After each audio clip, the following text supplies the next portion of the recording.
प्रिय दर्शकों, नमस्कार। भाग्यदीप में आप सभी का स्वागत है और एक बार फिर से आप सभी के सम्मुख उपस्थित हूं एक नया विषय को लेकर के। एक ऐसा विषय जिसके लिए करीब करीब हर व्यक्ति परेशान रहता है और उस विषय में ऐसा रोचक विषय है कि आज के समय में जरूरत भी है, सभी को आवश्यकता है इस चीजों का। हाँ, हम बात कर रहे हैं कि बच्चे की। बच्चे का पढ़ाई में मन क्यों नहीं लगता, बच्चे पढ़ते क्यों नहीं और उसका क्या कारण है, कुंडली से इसका क्या संबंध है, क्या कारण से बच्चे के ग्रह के प्रभाव से इस तरह के किन्हीं का बुद्धि बहुत तेज होता है परंतु पढ़ाई में मन नहीं लगता। इस सब चीजों को लेकर आप सभी से आज विचार विमर्श करने वाले हैं और बताने वाले हैं कि कुंडली से इन ग्रहों का क्या प्रभाव है।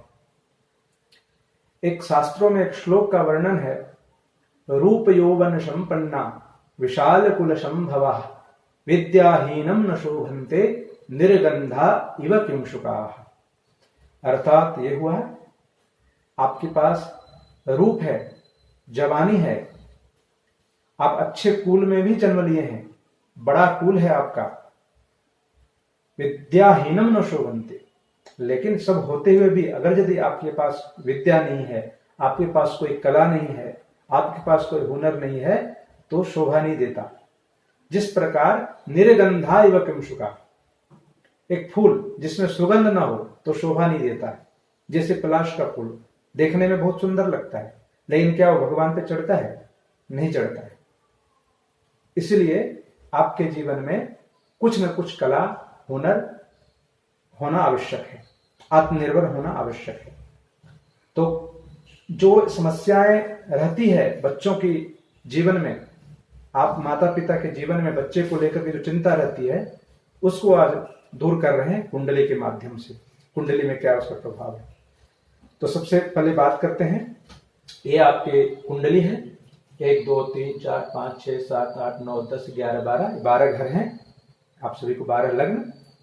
तो ये 5वां होता है घर, लग्न से 5वां, ये जो स्थान है ये विद्या बुद्धि का स्थान है।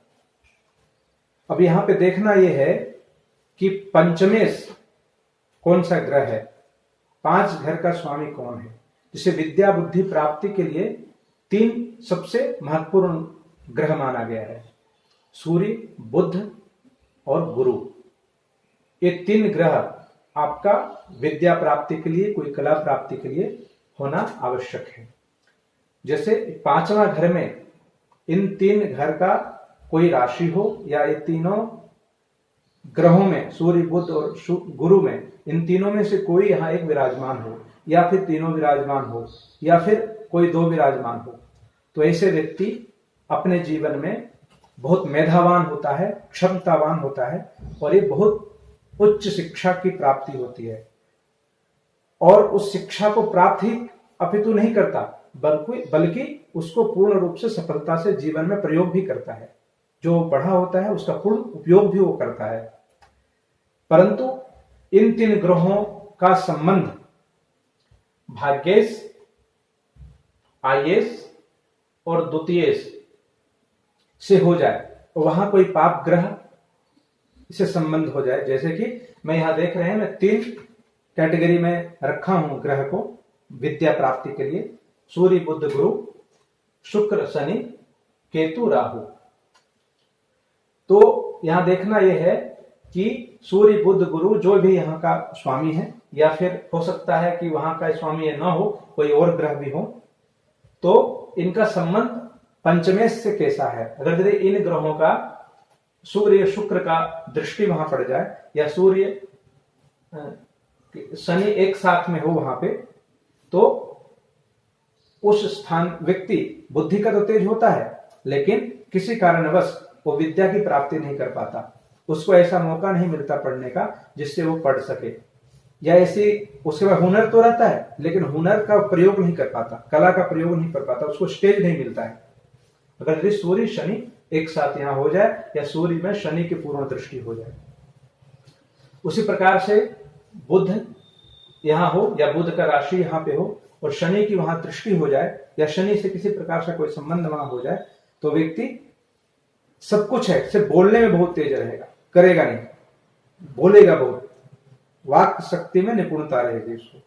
उसी प्रकार से बृहस्पति वहां पे है और बृहस्पति के साथ शनि का संबंध हो जाए या शनि की दृष्टि वहां हो जाए तो व्यक्ति पढ़ेगा तो अवश्य, लेकिन शनि के कारण उसको बहुत बाधा आएगी और वो बहुत मंद गति से चलेगा। जैसे कोई चीज करना रहेगा, कोई भी व्यक्ति थोड़ा मेहनत करता है तो बहुत ज्यादा उसको सफलता मिलेगी। 30 नंबर के लिए प्रयास करेगा पास होने के लिए, लेकिन वो उसको 60-70 नंबर आ जाएंगे। और कोई व्यक्ति 100% के लिए मेहनत करता है लेकिन उसको कम मिलेगा, कम परसेंटेज मिलेगा।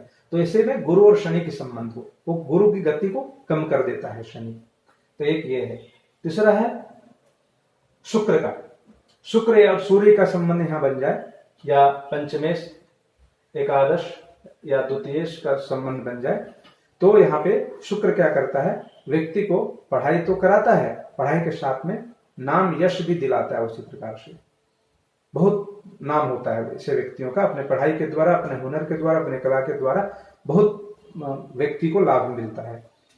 और बात करते हैं यहाँ पे केतु और राहु की। ये सबसे खराब ग्रह है, छाया ग्रह है, परंतु विद्या में सबसे ज्यादा डिस्टर्ब करने वाला बाधा युक्त सूर्य और केतु है।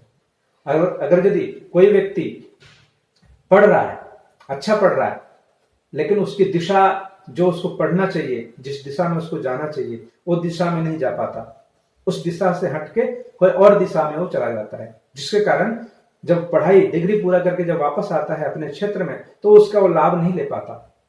आप देख रहे होंगे इंजीनियरिंग करने वाले लाखों छात्र हैं, लेकिन इंजीनियरिंग करके 100% सफलता प्राप्त करने वाले कितने हैं? इसी प्रकार हर क्षेत्र में, कंप्यूटर साइंस में जाएंगे, मैकेनिकल में जाएंगे, सीए जाएंगे, एमबीए में जाएंगे, दिशा गलत ले जाता है। राहु केतु आपकी दिशा को गलत ले जाएगा। मतलब आप पढ़ने में तेज हैं, आपके अंदर क्षमता भी है, लेकिन उस ग्रह के प्रभाव के कारण आपकी दिशा गलत हो जाएगी, दिशा गलत चला जाएगा। और बहुत सारे व्यक्तियों का ऐसा होता है कि वो पढ़ भी अच्छा रहा है, दिशा भी उसकी ठीक है, लेकिन वो उसका भाग्योदय नहीं हो पाता, उसको भाग्य साथ नहीं देता, उसको लक्ष्य साथ नहीं देता पढ़ने के बाद। तो ऐसे इन 3 ग्रहों का संबंध राहु केतु से भाग्य स्थान से हो जाए तो ऐसे व्यक्तियों का ऐसा ही होता है, वो सफलता प्राप्त नहीं कर पाता। और इन 3 ग्रहों में से कोई एक अगर दशम स्थान का स्वामी से संबंध हो जाए या पाप ग्रह राहु केतु से संबंध हो जाए या दृष्टि हो जाए तो व्यक्ति क्या करेगा कि वो आलसी रहेगा। सब कुछ उसके पास है, पर हुनर है, कला है, क्षमता भी है, लेकिन वो हर चीज को टालता रहेगा। वो आलस्य दिखाएगा अपने कार्य के प्रति, पढ़ाई के प्रति आलस्य दिखाएगा। वो जैसे उसको पढ़ना चाहिए बच्चे को तो नहीं पढ़ेगा, उसको आलस्य आएगा, इच्छा शक्ति की कमी रहेगी कोई कार्य करने में।